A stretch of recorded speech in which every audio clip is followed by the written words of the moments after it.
dari Tuhan. Itu sebenarnya saya sudah sediakan dalam laptop untuk dipaparkan. Tetapi oleh sebab laptop itu anak saya bawa, jadi lainlah saya mau bawa ini. Saya mau berkhotbah tentang sebuah tajuk penantian. Itu pun ada di dalam laptop. Akhirnya saya bagi kesaksian pribadi sahaja ini. Tetapi semalam saya dengar ini lagu I've Got a Mansion. Jadi saya ubah lagi pikiran.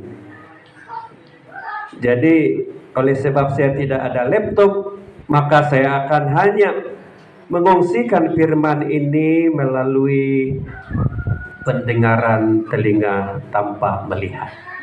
Bagaimanapun saya harap saudara-saudari ada membawa bersama Alkitab supaya kita boleh rujuk bahwa sebenarnya Tuhan sudah menyediakan bagi kita 5 mahkota apabila kita masuk surga. Tetapi kawan saya berkata, bukan 5 elder, ada 7 mahkota. Tetapi saya hanya telah melihat ada 5 yang jelas dalam perjanjian baru, mahkota yang setiap umat Tuhan akan terima saat Yesus datang kedua kali. A harp and a crown. Semua kita akan layak menerima itu.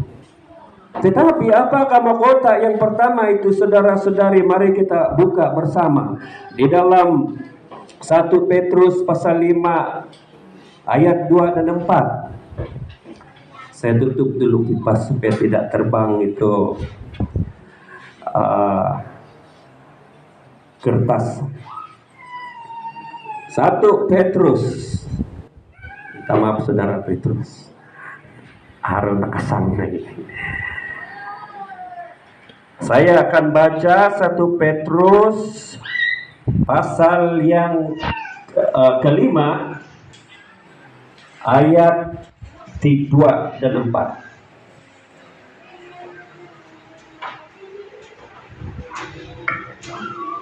Saya perlu pakai 3 mata. 1 dekat, 1 jauh, dan 1 kosong. Gembalakanlah kawanan domba Allah yang ada padamu, jangan dengan paksa, tetapi dengan sukarela sesuai dengan kehendak Allah, dan jangan karena mau mencari keuntungan, tetapi dengan pengabdian diri. Ayat 3. Janganlah kamu berbuat seolah-olah kamu mau memerintah atas mereka yang dipercayakan kepadamu, tetapi hendaklah kamu menjadi teladan bagi kawanan domba itu. Ayat keempat.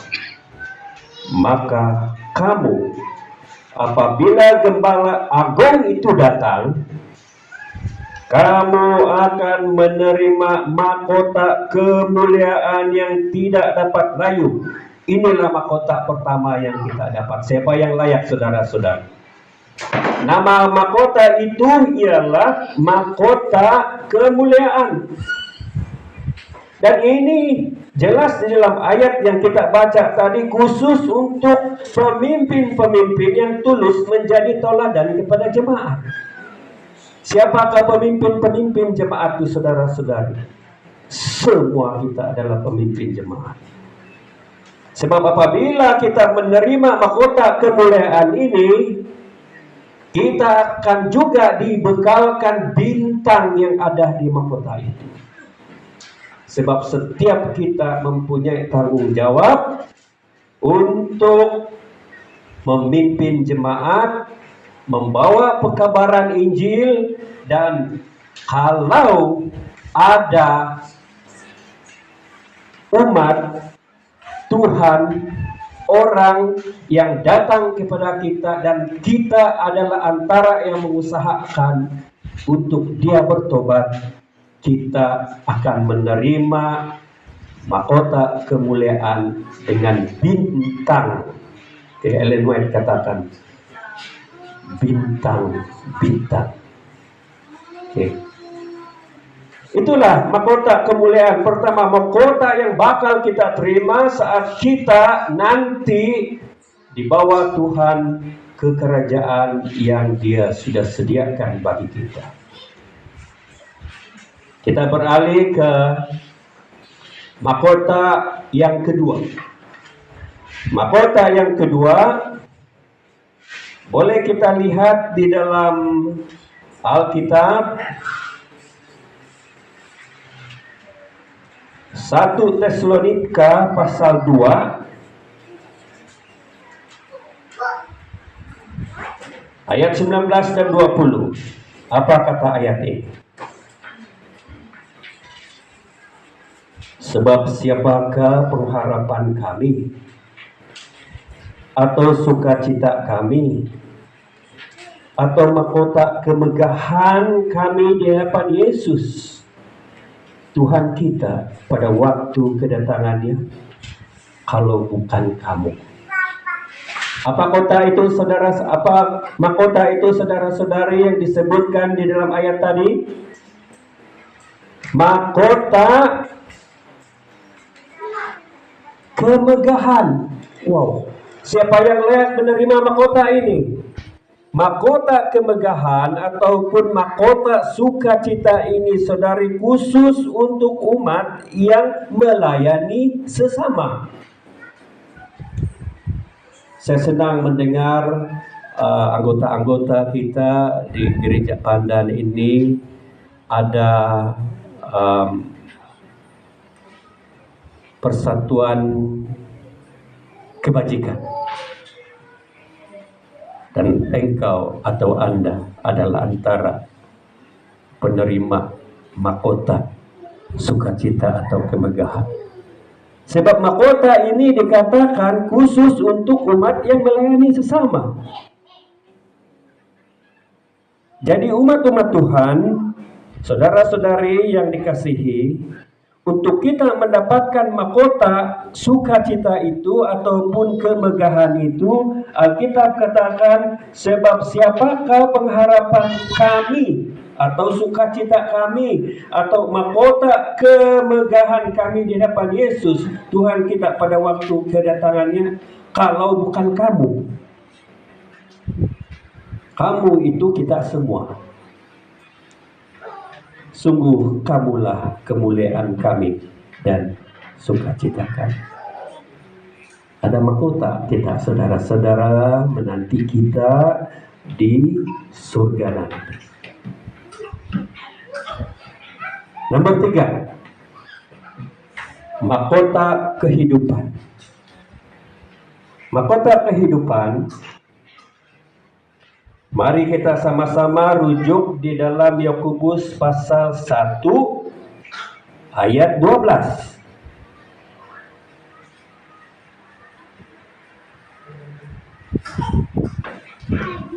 Berbahagialah orang yang bertahan dalam pencobaan, sebab apabila ia sudah tahan uji, ia akan menerima mahkota kehidupan yang dijanjikan Allah kepada barang siapa yang mengasihi Dia.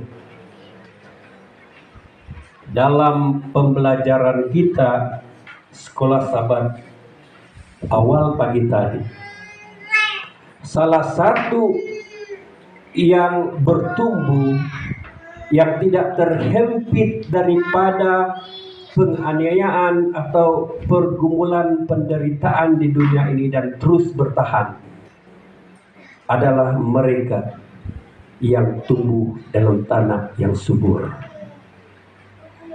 Dan janji untuk Tuhan, untuk kita yang bertahan, tidak terhimpit oleh penganiayaan ataupun kesusahan penderitaan, maka inilah janji Tuhan. Berbahagia orang yang bertahan dalam pencobaan, sebab apabila ia sudah tahan uji, ia akan menerima mahkota kehidupan. Apalagi di dalam Tesalonika pasal 2 ayat 10, saya rasa 1 Tesalonika pasal 2 ayat 10. Kamu adalah saksi, demikian juga Allah. Betapa saleh, adil, dan tak bercacatnya kami berlaku di antara kamu yang percaya. Bertahanlah dalam penderitaan, karena kita akan bakal menerima mahkota kehidupan. Mahkota keempat yang saya ingin kongsikan kepada saudara-saudari supaya kita semua mendapatkannya terdapat di dalam 1 Korintus 9 ayat 25. Tiap-tiap orang yang turut mengambil bahagian dalam pertandingan menguasai dirinya dalam segala hal, mereka berbuat demikian untuk memperoleh suatu mahkota yang fana, tetapi kita untuk memperoleh suatu mahkota yang abadi.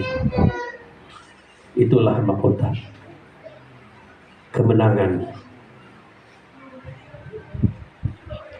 Dan yang terakhir ialah mahkota kebenaran. Di dalam 2 Timotius pasal 4 ayat 8. Sekarang telah tersedia bagiku mahkota kebenaran yang akan dikurniakan kepadaku oleh Tuhan, Hakim yang adil pada harinya, tetapi bukan hanya kepadaku, melainkan juga kepada setiap orang yang merindukan kedatangan. Jadi pagi ini, siapa di antara kita yang merindukan kedatangan Tuhan yang kedua kali? Setiap kita mengangkat tangan dan kita layak menerima mahkota kebenaran yang merindukan kedatangannya. Saudara-saudari, untuk 5 mahkota ini, bagaimana kita harus mendapatkannya?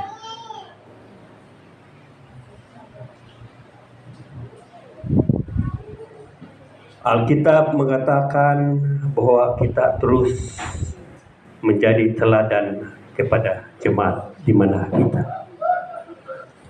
Kita harus sentiasa melayani sesama kita. Kita harus bertahan dalam penderitaan dan berani berhadapan dengan aniaya. Kita harus menjadi umat percaya. Kita harus bertahan dan merindui kedatangan Yesus yang kedua kali. Dengan itu, saudara-saudari, saya ingin menyampaikan sebuah lagu sebagai lagu khotbah.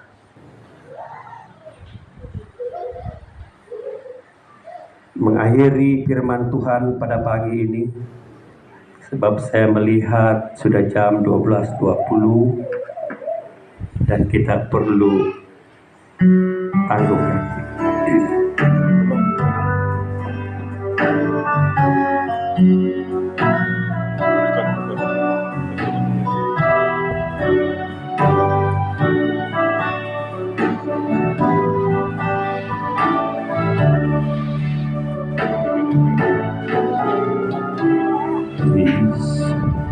You're better and heavy as the buried all alone. Does the road you travel have a danger yet unknown? You're growing weary in the struggle to toil. Jesus will help you when on His name you call. His soul is there, hearing every breath that true and true. Walking by your side in His love behind, all that true. When you get discouraged, just remember what to do. Reach out to Jesus, He's reaching out to you. Is the life you're living filled with sorrow and despair? Does the future pursue with the weight and its care? Are you tired and famished? Have you almost lost your way? Jesus will help you. Just come to Him today. He's always there, hearing every prayer, true and true. Walking by your side in His love behind all that are true. When you get discouraged, just remember what to do. Reach out to Jesus, He's reaching out to you. He's always there, hearing every prayer, true and true. Walking by our side in His love behind all that is true. When you get discouraged, just remember what to do. Reach out to Jesus. Reach out to Jesus. He's reaching out to you. Tuhan memberkati semua.